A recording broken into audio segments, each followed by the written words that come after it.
As we've walked back across, we're going to head right into C-shaped kneading for this opposite arm. Remember, we're going to go 3 times through, work that deltoid, come up and back down. Up, up, going a little slower. Make sure you're careful right through there.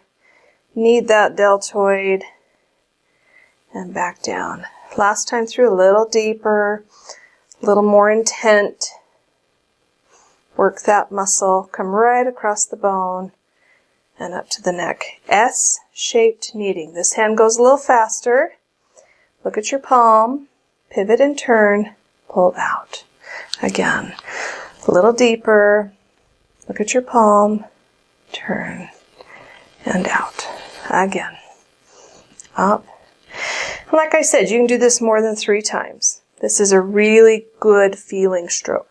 And knead that neck right there. Good. Now we're going to come in to do some work in between on those rhomboids. Come all the way up and off. Remember, you can do circles, you can do knuckles, you can do thumbs as long as you keep a straight line. Thumb's a pretty powerful tool. I like fingers.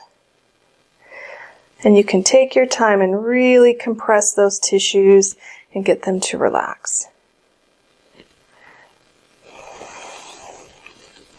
And if your fingers get tired because you're doing this, step back, use your body weight, and push into your client and just give it some compression. That's really what people want. It's that squishing pressure. All right, we're going to take this flat palm to the outside. Good. Make sure you break that down. Remember, this little area right on the edge of the bone, when it tightens, it makes the neck do that, and that's that pain that you get right there. Nope.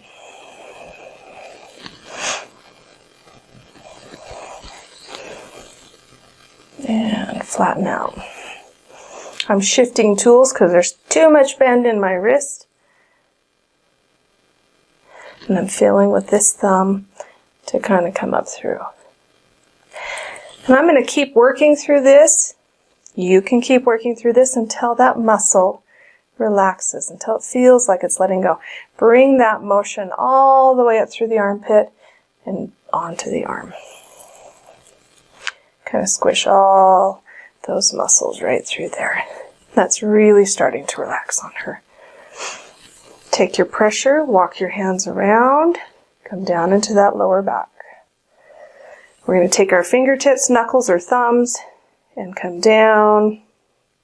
A little deeper angle, so you're kind of coming in that way.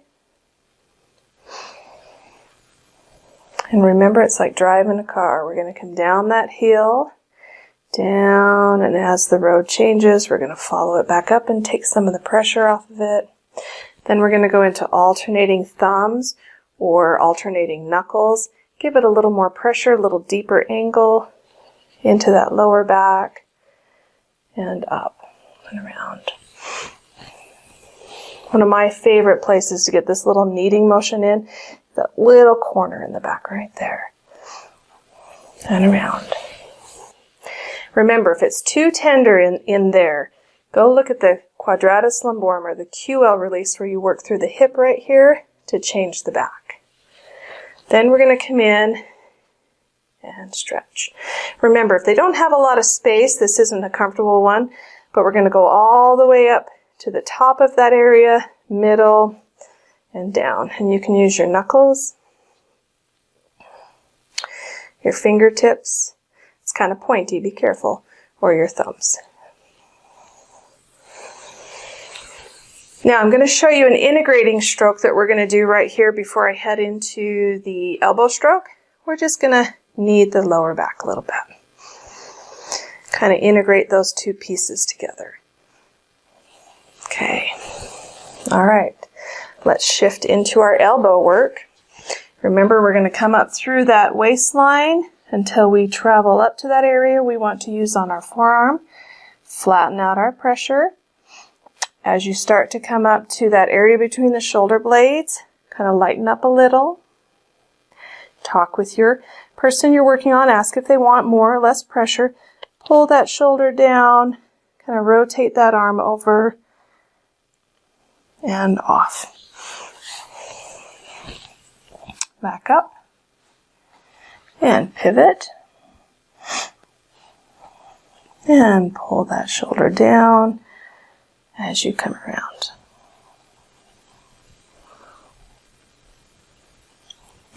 Rotate the arm one more time. Remember to keep your hand relaxed because this creates more tension, makes it a deeper feeling. Lighten up a little, pull the shoulder down, come around and flatten out. Shift directions without losing contact.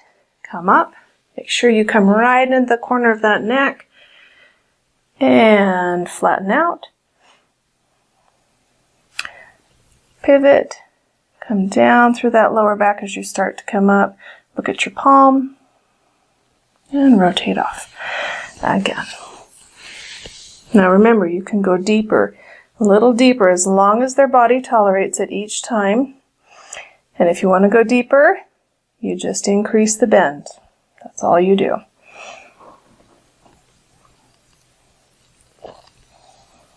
Look at your palm, rotate off. Last time through.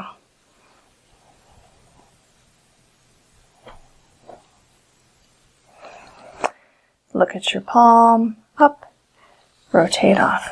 Now from here, we're going to go back into our opening strokes and close up our massage for the back.